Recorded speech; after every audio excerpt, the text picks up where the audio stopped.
Ilan sa mga itinuring na high-risk areas ng Nationwide Operational Assessment of Hazards o Project NOAA ang nakaranas ng pagbaha, dala ng magkasunod na hagupit ng bagyong Tino at Juan. At para bigyan linaw pa yan, makakausap natin si UP Resilience Institute at Project NOAA Executive Director Mahar Lagmay. Magandang umaga po, Director Lagmay. Hello, good morning po. Yes, sir. Ano po ang initial Okay. assessment ninyo sa ating bagyong Juan? Well, sa ngayon nakikita ko na umuulan pa doon sa Ilocos kasi bandang nandoon na yung bagyo. Pero simula nung November 9 hanggang ano ba ngayon? Today is 10, ano? Kanina madaling araw tsaka kagabi. Even in the morning of yesterday. Dali lang, nalilito na ako, maaga pa kasi. Opo. Okay, so simula nung tumatahak, kahit nasa dagat pa lang yung bagyo, inuulan na ng malakas dahil nga sa lawak nung scope nung mga kamay nitong bagyong Uwan. Kaya pati dito sa Samar, inulan, nakita ko dun sa Sorsogon, napakataas ng ulan, napakalaki ng ulan. Pati nga sa Bicol region, habang tumatahak ito, dumaan ito sa bandang Polillo, tumama sa Aurora. Kaya ito yung mga matataas na inulan matataas na ulan na tamo ng mga lugar na 'yon, Cabanatuan nagbabaha ngayon dito sa may bandang Tarlac, nakikita ko lalo na doon sa Lingayen, malakas yung ulan. Yung mga ibang parte dito sa Cordillera, mas mababa ng konti yung ulan pero kahit ganon ay ano pa rin, mapanganib pa rin. Kaya pa rin nitong yung dami na nakikita namin ay kaya nitong mag-trigger ng mga landslides. Opo, sir, Pero doon sa yes. sa app ninyo kasi ina-identify ninyo yung mga high risk areas at marami doon sa mga napangalan nyo nga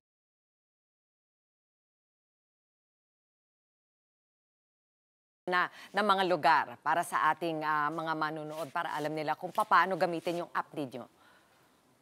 Oo, bali yung forecast, updated siyempre 'yon, 'di ba? Kung mayroong palating na bagyo, kung may masamang panahon at meron ding real time diyan na sinasabi diyan saan umuulan ng nakaraang 1 oras, nakaraang 2 oras, hanggang nakaraang 24 hours. At siguro dapat sa ngayon ay alam natin kung ano yung ibig sabihin ng dami ng ulan at ano yung katumbas nun na epekto dun sa lugar na lokal. Mahirap i-calibrate yon from on a nationwide perspective. Maganda yung mga tao ay tinitignan ito.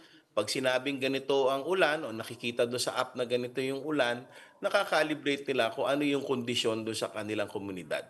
Opo, maganda po yung para bilang panghanda. Sir, matanong ko lang, itong pinaliliwanag na Sierra Madre Effect. Ano po ba ito at bigyan niyo po kami ng konting explanation kung paano maiintindihan ito? Yes, kasi hindi ba nga super typhoon at napakabilis ng ikot niya at malakas yung ihip ng hangin. Dahil doon para natin itong pwedeng ihambing doon sa turumpo. 'Di ba? Yung Mm. turumpo pagka umiikot siya ng ganyan matining, nakadiretsyong ganyan. Pag ito ay tumama sa gegewang siya, So, Mm. mawawala yung kanyang lakas. Yung bagyo nung tumama sa Sierra Madre, bundok ito yung proteksyon natin eh. So, kung yung turumpo ay tumama do sa Sierra Madre, yung turumpo, ito na yung yung bagyo, humina siya. So, nung humina yung lakas niya, humina din yung hangin, kaya ang katumbas nun, hindi gano'n kalakas yung hangin noong ito ay bumabaybay na sa kalupaan papuntang China Sea. Mhm. So actually, ito'y pabor pala sa atin itong Sierra Madre Effect. Tama po ba? Hindi lang pabor, kung hindi dapat nating pasalamatan at Mm. protektahan ang Sierra Madre kasi ito ang panangga sa mga nakakatakot na lakas ng hangin na dala ng super typhoon. Mhm. Okay, salamat po sa inyong eksplanasyon. Sir, ano po ang inyong huling paalala dito sa mga ito na nakikinig talaga sa inyo at nag-aantabay sa inyong mga update? Ayan, paalala ko lang sa mga kababayan natin, hindi pa po tapos, nakikita ko pa po na malakas ang ulan doon sa bandang Ilocos. Kahit po umulan, yung pagdaloy po ng tubig ay ano pa, no, ay hindi pa tapos, no? Kung ang ulan ay nangyari sa kabundukan, dadaloy ang tubig minsan isang araw bago dumating sa inyong lugar. Katulad nito, nakikita ko sa Nueva Ecija, malakas ang buhos ng ulan, bababa yan papuntang Pampanga River.